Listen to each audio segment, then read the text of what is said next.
Imagine managing the food supply for hundreds of hungry knights, servants, and nobles in a massive medieval castle.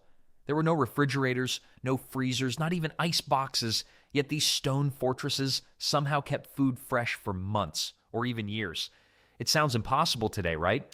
But for centuries, castle kitchens mastered the art of food preservation using surprisingly sophisticated methods that allowed them to store enough provisions to feed over 1,000 people for half a year. So, how did they do it? Let's start underneath the castle. Medieval castle builders were onto something brilliant when they dug deep beneath their fortresses. These massive underground cellars turned out to be nature's refrigerator, maintaining a steady temperature around 55 degrees Fahrenheit, 13 degrees Celsius, year-round. The deeper they went, the cooler it got, and castle designers took full advantage of this natural phenomenon. The cellars weren't just simple storage rooms, they were carefully planned labyrinths where different foods found their perfect homes at different depths. The lowest levels, reaching temperatures in the high 40s, stored milk, cheese, and fresh meat. A few steps up, you'd find the wine storage, and believe me, keeping the noble's wine fresh was probably more important than keeping the meat from spoiling. The upper levels housed hardier items like roots, apples, and preserved goods. These underground mazes were so vast that servants regularly got lost in them. They started leaving chalk marks on the walls to find their way back. Medieval breadcrumbs, if you will. One particularly unfortunate servant in Dover Castle was missing for 2 days before they found him sleeping next to a wine barrel. His excuse? "I got lost and the wine helped me stay warm." He kept his job, surprisingly enough. Not everything went smoothly in these underground food vaults. Rats were a constant menace. One castle record mentions losing an entire winter's cheese supply to a rat invasion. And then there was the flooding. Nothing ruins your day quite like finding your root cellar has become an underground pool. Speaking of preservation challenges, while these cellars were impressive, they weren't perfect, which is exactly why salt became medieval Europe's most valuable food preservation weapon. Ever wondered why we say someone's worth their salt or why we get a salary? Both phrases come from a time when salt was literally worth its weight in gold. Medieval castles went through mind-boggling amounts of the stuff. Records show that one average-sized castle would use up to 5,000 pounds of salt each year just to keep their food fresh. That's enough salt to fill a small bedroom. The castle's salt master, yes, that was a real job, knew exactly which type of salt worked best for different foods. Fine white salt was perfect for preserving dairy and delicate meats, while coarse sea salt was the go-to for tough cuts and fish. The science behind it is pretty simple. Salt pulls water out of food and out of any bacteria trying to spoil it. No water means no spoilage, which means happy, well-fed castle residents. Salt merchants became the medieval equivalent of tech billionaires. 1 pound of good salt could buy you a whole sheep, and the most successful salt traders owned entire fleets of ships. Of course, this led to some creative salt crimes. There are records of merchants caught selling fake salt made from ground white stones. Talk about taking assault and battery to a whole new level. Castle doctors even used salted foods as medicine. Got a headache? Try some salted fish. Stomach ache? Preserved lemons might do the trick. Though considering medieval medical practices, the salt was probably the least weird thing they prescribed. But salt wasn't the only way castles kept their food fresh. Sometimes they took a more smoky approach to preservation. The medieval castle smoking yard was like a prehistoric BBQ joint, minus the paper napkins and arguing about sauce recipes. These dedicated smoking houses, processing up to 200 pounds of meat per day during peak seasons, sat just outside the castle walls, far enough to prevent fire hazards but close enough to keep an eye on. Court records show that a castle housing 150 people needed about 18,000 pounds of smoked meat to make it through winter. No wonder the smoking houses were guarded.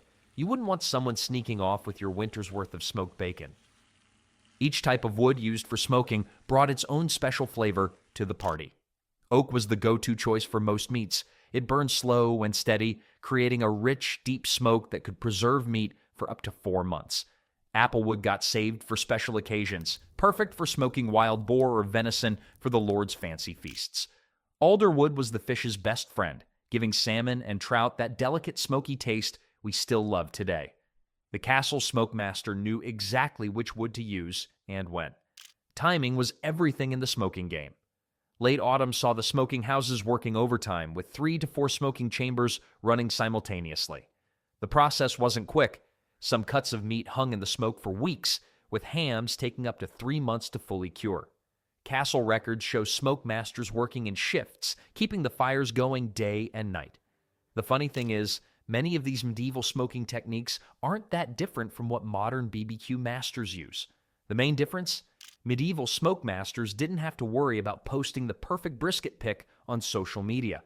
While smoke worked wonders for meat and fish, vegetables needed a different approach, one that involved a lot more effort. Medieval castle kitchens took pickling to a whole new level. Archaeologists have uncovered massive pickling vessels in castle ruins that could hold up to 100 gallons each, enough to pickle 800 pounds of vegetables at once. That's a lot of medieval pickles. Records from Dover Castle show they pickled about 40 to 60% of their yearly vegetable harvest, turning their castle gardens into a year-round supply of vitamin C. But forget about just cucumbers and onions. Castle cooks pickled everything they could get their hands on. Cabbage? Of course. Turnips? You bet. Eggs and beet juice? Absolutely. And they turned a striking purple color that probably made more than a few castle kids giggle at dinner. Some castles even pickled imported fruits like lemons and oranges, treating them as precious commodities that only the lord and his family got to enjoy. One medieval cookbook mentions a cranky baron who threatened to throw his cook in the dungeon for serving his specially pickled plums to the common soldiers. The castle gardens weren't just for show. They dedicated whole sections to growing herbs specifically for pickling. Dill, garlic, and mustard seeds were castle gardening staples. But the real MVP was vinegar production. Every serious castle had its own vinegar-making operation, usually tucked away in a corner of the castle because, let's face it, fermenting vinegar doesn't smell like roses. The pickling process was so important that many castles employed a dedicated pickle master who kept detailed records of every batch. These medieval recipe books survived centuries, showing us exactly how they did it. Some of their techniques were surprisingly advanced. They knew that adding grape leaves to pickle jars would keep the vegetables crispy, a trick many modern picklers still use today. Speaking of preservation techniques that stood the test of time, there was one sweet solution that medieval castles couldn't get enough of. In fact, it's so stable that archaeologists have found it still edible after thousands of years. Medieval castle folk knew all about honey's supernatural preservation powers, which is why they maintained extensive bee yards about a quarter-mile from their walls. These hives weren't just tucked away for safety, they were strategically placed near flowering meadows and orchards. A typical castle's bee operation included around 100 hives scattered across several locations, producing enough honey for both food preservation and medicine. Castle beekeepers lived in small cottages near their hives, making them the only skilled castle workers who didn't actually live inside the fortress. They got extra rations of ale. Apparently, medieval folks thought drinking helped prevent bee stings, and surprisingly, good pay. The castle infirmary kept its own separate honey stores, using specific types for different treatments. Light spring honey went to treating coughs and wounds, while darker autumn honey was saved for preserving fruits and meats. They even created specialized honey-preserved foods for sick patients. Fruits preserved in honey were a medieval hospital's version of get-well-soon candy. Speaking of preservation, the castle kitchen used honey in surprisingly creative ways. They dip fresh fruit in heated honey to create a protective coating, layer root vegetables between honey-soaked linens, and even pack fish in honey for long journeys. One medieval recipe book describes how to preserve entire geese in honey, though it doesn't mention how they kept hungry servants from sneaking spoonfuls of the sweet preservative. The science behind honey's preserving power is pretty incredible. It's got so much sugar that bacteria can't grow in it, natural hydrogen peroxide that kills germs, and it's acidic enough to stop most microbes in their tracks. Plus, bees add an enzyme that turns it into honey superoxide, making it practically immortal. No wonder medieval castles valued their beekeepers almost as much as their master builders. All this talk of builders brings us to another crucial aspect of castle food preservation, the very architecture of the castle itself. Every stone, every passageway, every window had a part to play in keeping food fresh. Medieval castle architects were basically playing a giant game of Tetris with food storage. Every single room had to be carefully planned. From the massive grain silos that could hold 20,000 pounds of wheat to the tiny cheese caves that maintained perfect humidity. They even calculated room sizes using a special mathematical formula based on the castle's population. For every 100 people, they needed roughly 1,000 square feet of specialized storage space. The real genius showed up in their ventilation systems. Castle builders created natural air conditioning using something called pressure differential ventilation. Fancy words for letting nature do the cooling work. They built tall, narrow shafts that ran from the deepest cellars to the highest towers. When the wind blew across the top of these shafts, it created a vacuum effect that pulled cool air up from underground. One castle in Wales was so good at this that servants would hang out in the storage rooms during summer to escape the heat. Pest control was built right into the walls. Builders installed special ledges and barriers that rats couldn't climb, created angled walls that made it hard for mice to run up, and even incorporated natural pest deterrents like herbs into the mortar mix. Sometimes they'd build cat runs, narrow passages that only cats could access, to let their furry exterminators patrol between walls. The castle kitchen itself evolved from a simple room with a fire to an intricate system of specialized spaces. The buttery for storing drinks, not butter, the pantry for bread and dry goods, and the spicery for expensive spices, each had their own unique ventilation and humidity controls.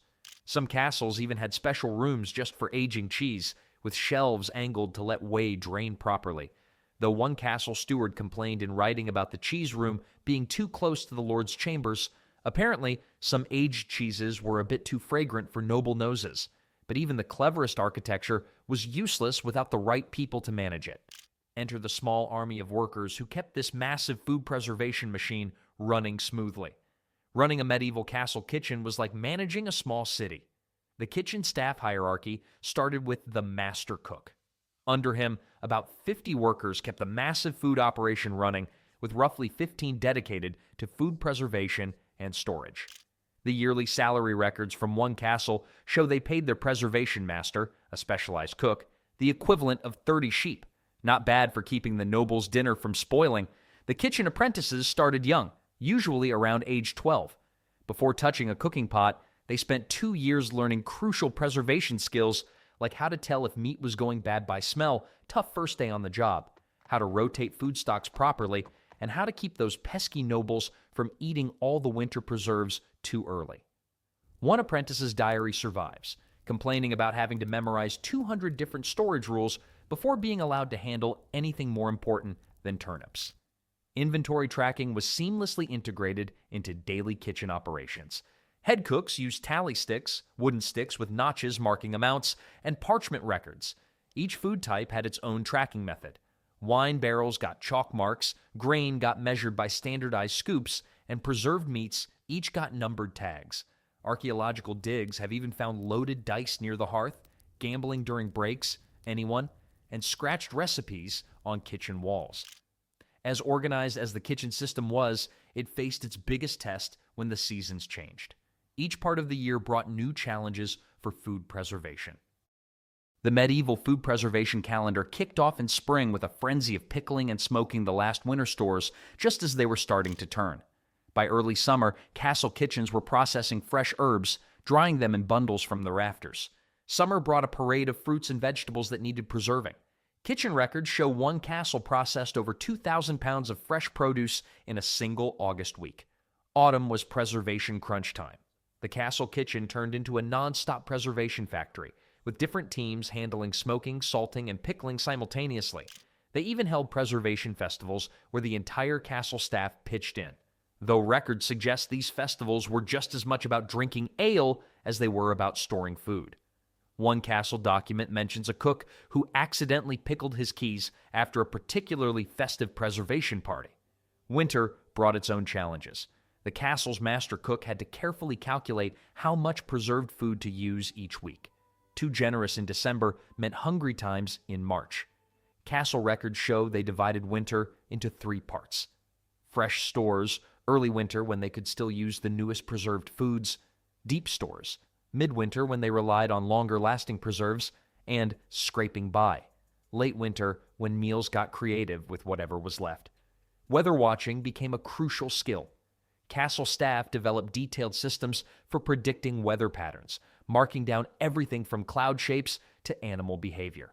One cook wrote that he knew winter would be harsh if the mice started stealing extra food before first frost, medieval weather forecasting at its finest.